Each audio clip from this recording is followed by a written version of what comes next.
You walk out to the gravel strip between the parking lot and the fence line on a Tuesday morning, and there it is again. Torpedo grass pushing up through the rocks. Crabgrass in every crack of the sidewalk.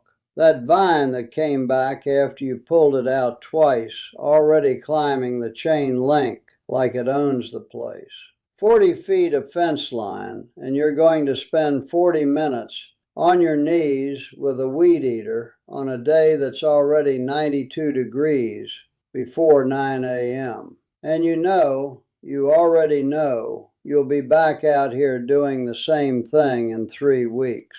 That is money. Not much money each time, but it is your time, your back, and your fuel every single month for the rest of the time you own that property, unless you stop the cycle. There are 4 ways to do this. 3 of them will give you a kill. Only 1 of them will keep that ground clear for up to a year. I'm going to tell you all 4 in order, with exactly what to buy and what it costs. And I'm going to tell you which one to use where, because the answer isn't the same for your flower bed as it is for your gravel driveway and your fence line. Wrong product in the wrong place costs you plants you didn't want to lose. My name is Earl. I spent 40 years as the maintenance man at a 60-room motel off a state highway in Florida. Grounds maintenance was part of the job.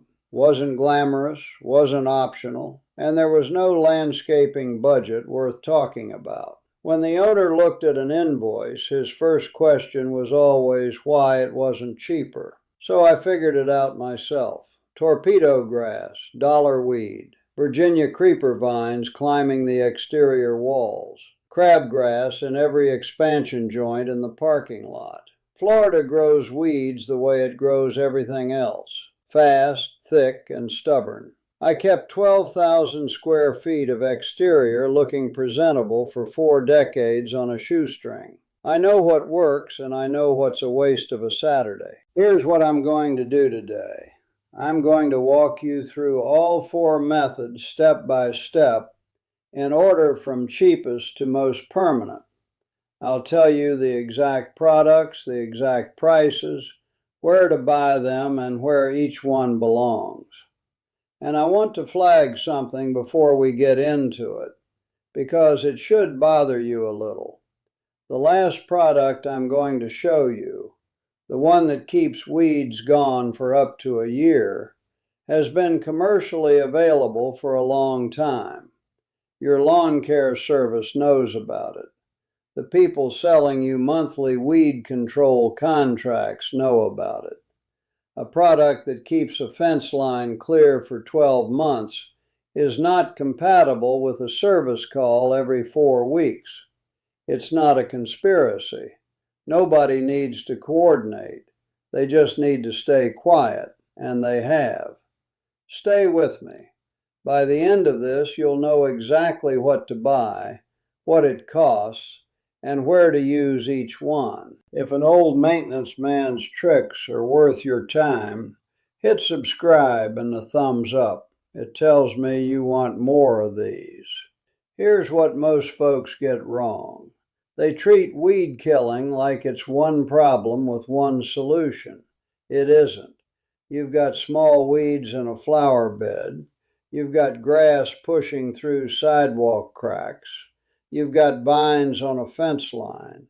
You've got a gravel driveway that turns into a weed patch by June. Those are 4 different problems. The cheap stuff handles some of them just fine. You put the cheap stuff on a mature vine and you've wasted your afternoon. You put the nuclear option in a flower bed and you've got bare dirt where your plants used to be. Matching the product to the situation is the whole game. Most people grab whatever's at the front of the hardware store and wonder why the weeds came back. That's the mistake. Let's start at the beginning. Method 1. 30% acetic acid vinegar. The Harris brand, available at Home Depot or Amazon, runs about $17 a gallon. This is not the 5% vinegar in your kitchen. It is 6 times stronger, and it will burn your eyes and your throat if you're not careful. Respect it. Work with the wind at your back, wear eye protection, and don't lean over the bottle when you open it. You're going to put this in a simple pump spray bottle. A 1-quart trigger sprayer is fine for small areas. For anything bigger, use a 1-gallon pump-up sprayer. Before you fill it, add 2 tablespoons of regular dish soap. Dawn, store brand, whatever you have. That soap is a surfactant. What that means in plain language is that it helps the vinegar cling to the leaf instead of beating up and running off. Without it, you're wasting half your product on the ground. Add the soap first, then add the vinegar slowly so it doesn't foam up on you. Shake it gently. Spray the leaves directly. You want the plant coated, not the soil soaked. This is a contact herbicide, which means it works on what it touches. It is also non-selective, which means it will kill anything green that you get it on. Be precise.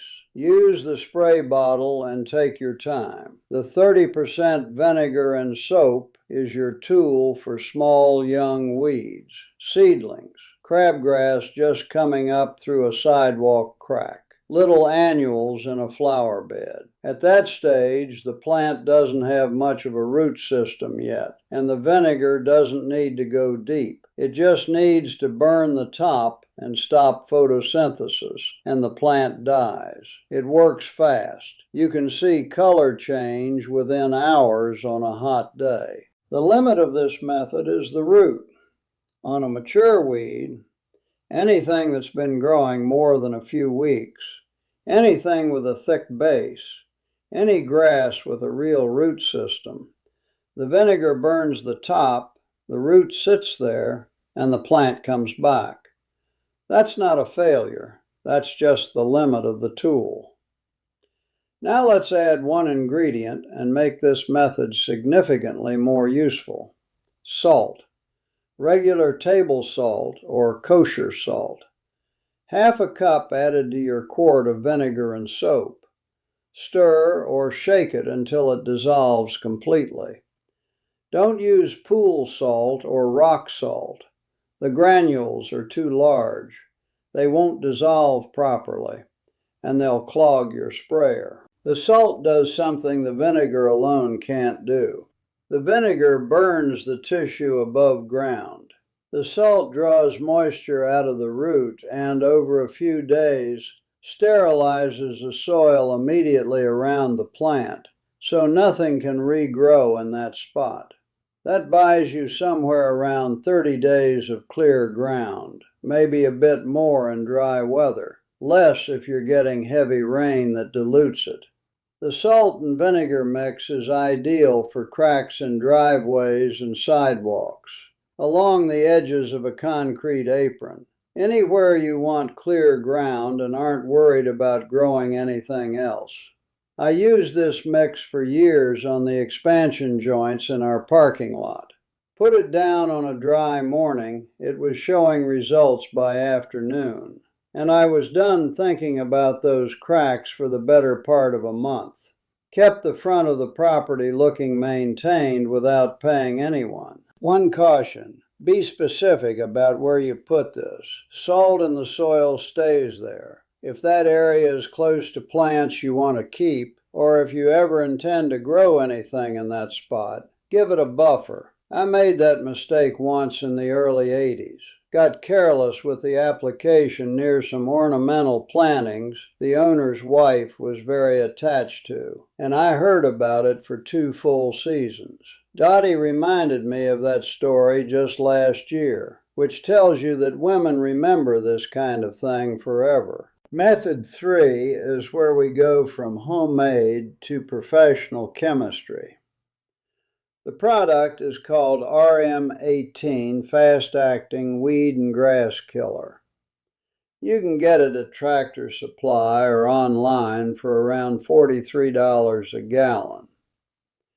It contains 2 active ingredients, First is glyphosate, which is a systemic herbicide. That means the plant absorbs it, transports it all the way through its vascular system, and it kills the root.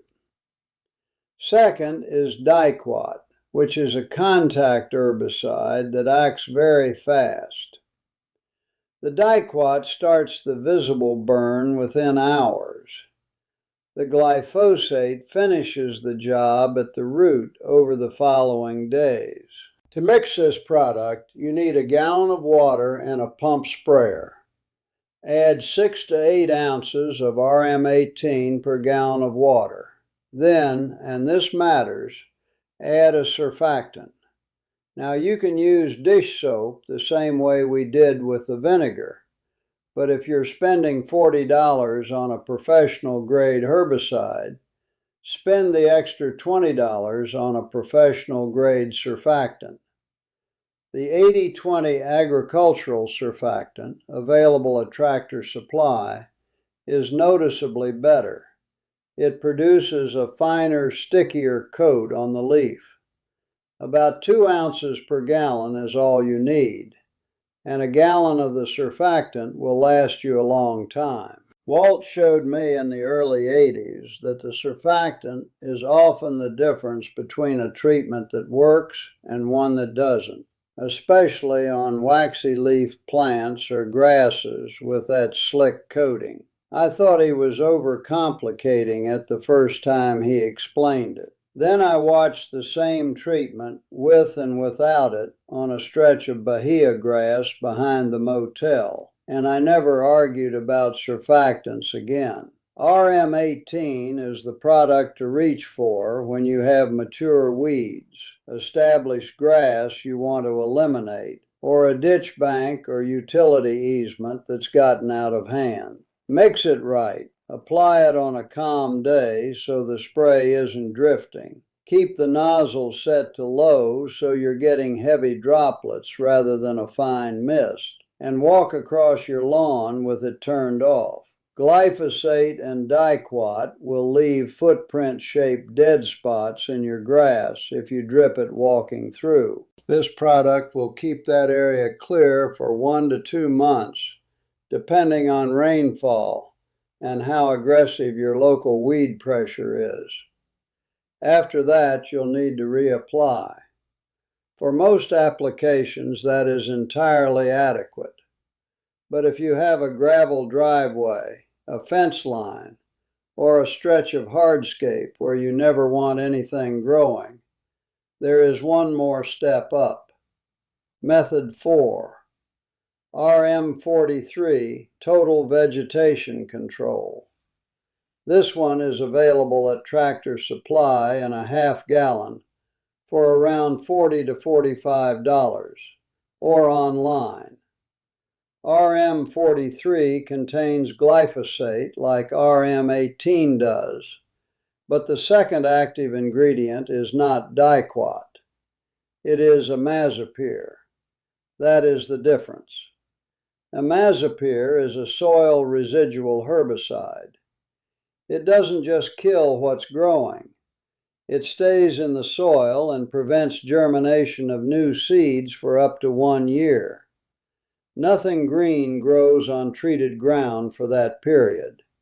Not grass, not weeds, not vines, not anything. The label calls it total vegetation control, and that description is accurate. This is not a product you use in or near a flower bed, near tree roots, near any area where you want plants to survive. It will take out whatever is there and hold that ground bare. The applications where it belongs are gravel driveways, the base of a fence line you never want to weed eat again, cracks in concrete or asphalt, and borders where lawn meets hardscape. Mix rate is 2 to 3 ounces per gallon of water. You can go up to double that if you want longer residual and you have particularly aggressive vegetation, but I wouldn't go beyond that. Add your surfactant the same way. Shake it well. Apply it on a day when the wind is down.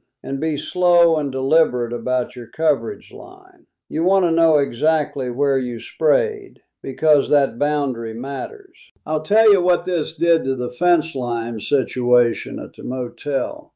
We had a chain link fence on the back perimeter, and between the mowing schedule and the weed situation along the base of it, we were fighting that fence line constantly. Vines coming through the links, torpedo grass piled up at the base, the whole mess. After I started using a soil sterilant product on that fence line once a year, the maintenance time on it dropped to almost nothing. Walk the line in spring, one application, and the fence is clean until the following year. That fence line used to eat a half day of labor every few weeks. A $45 product eliminated that problem for 12 months at a stretch. Now let me explain the chemistry briefly, because understanding why something works helps you use it correctly. The vinegar works because acetic acid at high concentration desiccates plant tissue. It disrupts the cell walls, pulls out moisture, and stops photosynthesis. This happens fast, which is why you can see a color change within hours on a sunny day. It does not, by itself, translocate into the root system in any meaningful way, which is why small weeds die completely and large ones come back. Salt works differently. Sodium ions in high concentration create an osmotic imbalance in the soil. The plant's roots can no longer absorb water. Instead, osmotic pressure pulls moisture back out of the root into the surrounding soil. The plant dies from the inside out, starting at the base. The residual sodium also raises the soil's ionic concentration high enough that new seeds cannot germinate. That effect fades as rain dilutes the salt over a few weeks, which is why the salt and vinegar method gives you roughly 30 days and not 12 months. Glyphosate is absorbed through leaves and transported through the plant's own vascular system to the root. It inhibits an enzyme called EPSP synthase, which the plant needs to synthesize certain amino acids. Without those amino acids, the plant cannot make protein and it dies, root and all. This process takes a few days because the herbicide has to travel through the plant. The diquat in RM18 provides the fast, visible burn, while the glyphosate is doing its slower, deeper work. Imazapyr, the active residual ingredient in RM43, also inhibits plant amino acid synthesis, but it binds to soil particles and can remain biologically active for months. It prevents both germination and establishment of new plant growth. The EPA has it registered for exactly this use. This isn't a new discovery. Imazapyr has been used commercially and industrially for decades in the United States for right-of-way maintenance along roads, railways, and power line corridors where vegetation-free ground is a safety and maintenance requirement. Now let's talk about why you've been paying more than you need to. A standard residential weed control service runs somewhere in the neighborhood of $50 to $100 a visit, and most contracts schedule quarterly visits at minimum, often monthly during the growing season. That's $300 to $1,200 a year for a fence line and a gravel driveway. A half gallon of RM43 is $45 and covers that same ground for a year. The labor is 20 minutes of your own time once in the spring. Nobody selling you a service contract is going to hand you this information. That's not cynicism. That's arithmetic. The product exists. It's on the shelf at Tractor Supply. It's been there for years. The information about how to use it is on the label. It just doesn't make its way into the conversation when someone is trying to sign you up for recurring monthly visits. I watched this dynamic play out for 4 decades in the maintenance business. The expensive solution always gets explained. The cheap one always gets skipped. Now you know. I also put the full system, this one and about 40 more fixes from my motel years, in a book called Earl's Motel Maintenance Manual. Everything written out in the same way I did it for 40 rooms before breakfast. Link is in the description below if you want it. So this is what I want you to do this weekend. Walk your property first. Look at what you actually have. Small young weeds in a flower bed, $17 bottle of 30% vinegar. 2 tablespoons of dish soap.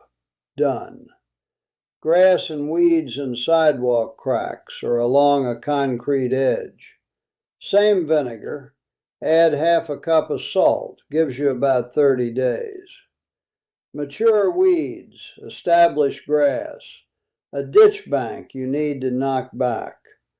$43 gallon of RM18. Mix it 6 to 8 ounces per gallon of water with 2 ounces of the 80-20 surfactant. Spray on a calm morning. Gravel driveway, fence line, any hardscape edge where you don't want anything growing back for a year. $45 half gallon of RM43. 2 to 3 ounces per gallon. Add your surfactant. Apply once in spring and you're done until next year. Total cost for the full toolkit, $17 for the vinegar, a few cents worth of salt and dish soap you already have, $20 for the professional surfactant, $43 for the RM18, $45 for the RM43. That's under $130 for everything, and the 43 ringgit and the surfactant will last you more than 1 season. You are not going to get a better return on $130 in lawn care than that. One more thing before I let you go. Read your labels before you apply. Give the wind a few hours to settle before you spray anything. And don't walk through your lawn with a loaded sprayer dripping. I learned that one the hard way in 1986 when the owner came out to the parking lot and asked me why there were boot-shaped dead spots in the grass strip by the office entrance. That was not a short conversation.